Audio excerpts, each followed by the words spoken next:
I'm back in Milan and we are moving. We've decided where we're moving, but it's not where you think. Maybe you can guess in the comments, but it's not Torino. Our apartment looks like this currently.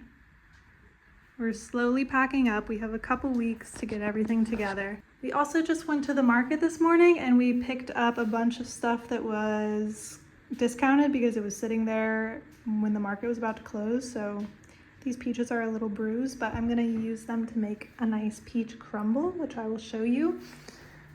And then we have lots of cherries, which look delicious, and some apricots, which are so yummy. I might have another one.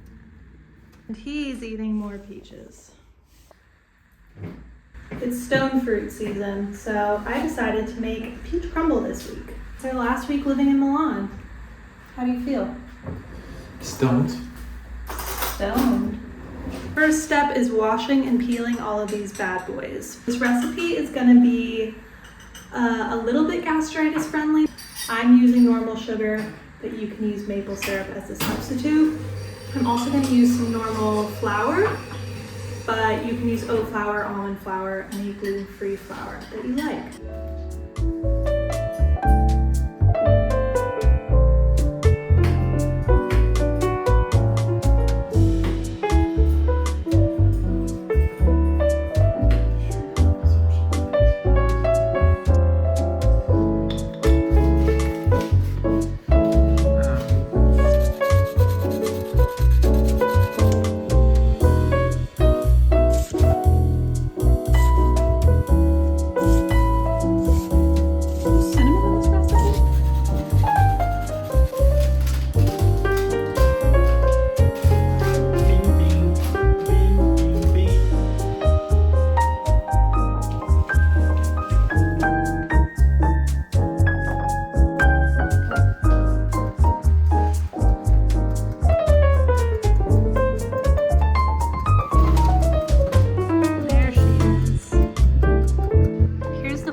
If you want to try it yourself.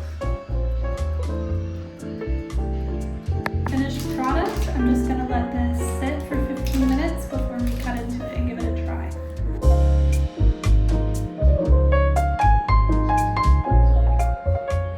Good morning, guys. It's Wednesday. It's the busiest day this week. We are moving in 2 days. We're moving this Friday. I'm so excited for this move. I'm just I don't even know what to expect. It's gonna be such a big lifestyle switch. You know, living in Italy was already a big change for me coming from America, but this is another level of Italy that I'm just not even prepared going in. It's just such an iconic city, and living there just was never in my wildest dreams, and the fact that we have this opportunity is just crazy. So. And the actual apartment itself is like my dream apartment. It's actually better than my dream apartment. Like, I never imagined we could get something like this in such an iconic city. So I'm just so excited to take you along and show you like how I'm gonna decorate it. And I need some help with how to decorate it too, because it's quite big. It's the biggest apartment I've ever had. So I don't even know where to start. We're moving in. We don't have any serious furniture yet. We're basically starting from scratch in this apartment, which is actually kind of fun. A lot of European apartments come pre-furnished, or at least partially furnished. So having my own stuff, or our own stuff, will be really nice so that we can make it exactly what we want to make it. But the bones of the apartment itself are just really, really amazing. And yeah, I'm so excited to share it with you. But this is the state of my current apartment. Just boxes and stuff piled in corners everywhere.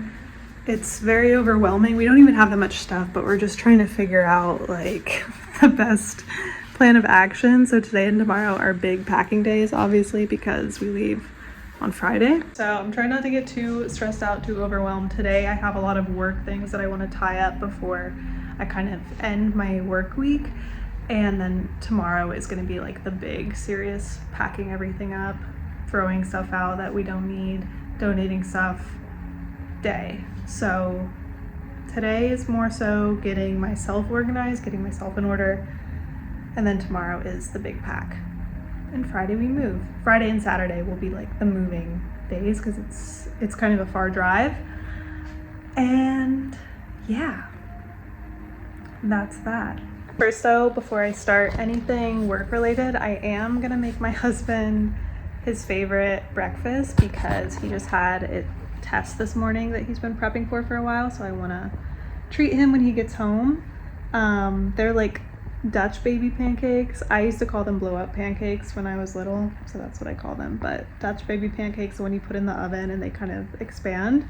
So I'm gonna make some of those. I'm just writing down the recipe in my little recipe journal because there's nothing I hate more than touching a screen while I'm like making a recipe and getting flour all over my phone or my iPad. So yeah, that's what I'm doing right now. Writing down recipes in this little notebook has been so just nice and convenient.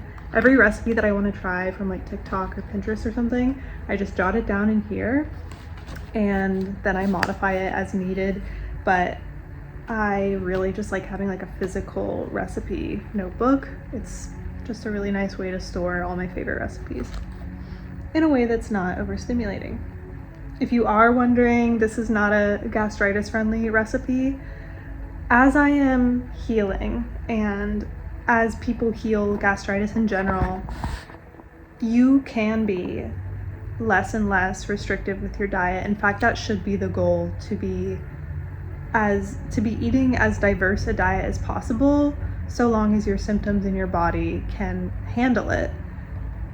So many people think that you have to stay on a gastritis friendly diet until you are 100% healed. But my whole philosophy with that is nobody on earth is 100% healed from anything, first and foremost. Two, healing is a spectrum. You're not either healed or unhealed. You can be pretty good. You can be symptom free and still have lingering chronic gastritis, which is where I think I'm at right now. I think I'm post SIBO. I think I have the SIBO under control. I might still deal with bile reflux as probably my primary issue. But on the day-to-day, especially lately, I'm feeling really good. And I always say this every summer, like this is my third summer now having gastritis. The weather makes such a big difference for me, and when I am outside a lot, getting vitamin D, I'm moving more, my symptoms are so much more mild than when they are in the winter. So that's another thing that's happening cyclically with me right now. But yeah, when I post like what I eat in a days or like recipes, you might notice that they're not super gastritis like restrictive, and that's because you don't need to be restrictive throughout your entire healing journey. The level of restrictiveness should kind of taper off as you improve, as your symptoms improve. So that's just kind of my disclaimer here. I do eat gluten and dairy now. I feel good eating those things, and I'm so grateful that I can like expand my diet more. And I even had a beer the other day. I know alcohol is very controversial in the gastritis world, but I had a beer and I was fine.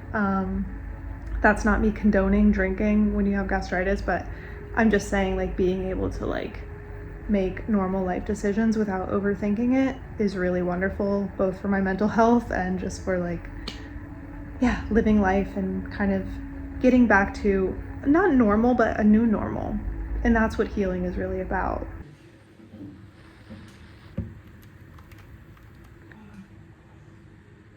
I wanted to prove that I don't just eat sweets. I've been showing a lot of sweets lately. I'm making some lunch right now.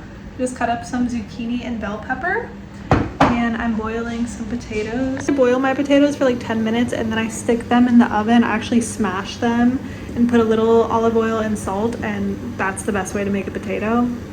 My husband went to the chicken place down the street to go pick up our rotisserie chicken, so that will be our lunch. Just some potato, veggies, chicken. Pretty easy, simple. That's what most of my meals look like these days. So yeah.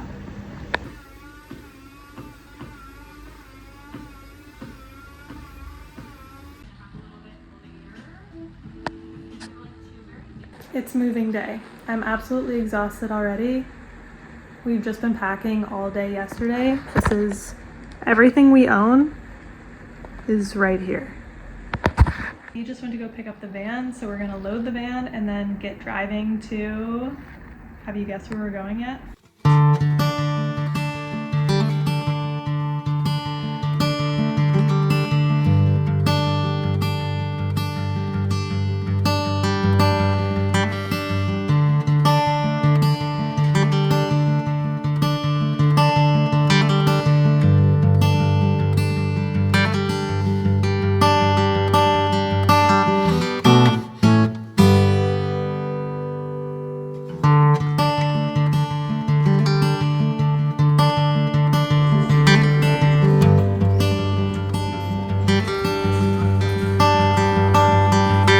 It's been about 1 week now since we moved to Venice, and I just wanted to provide a little update about how it's going so far.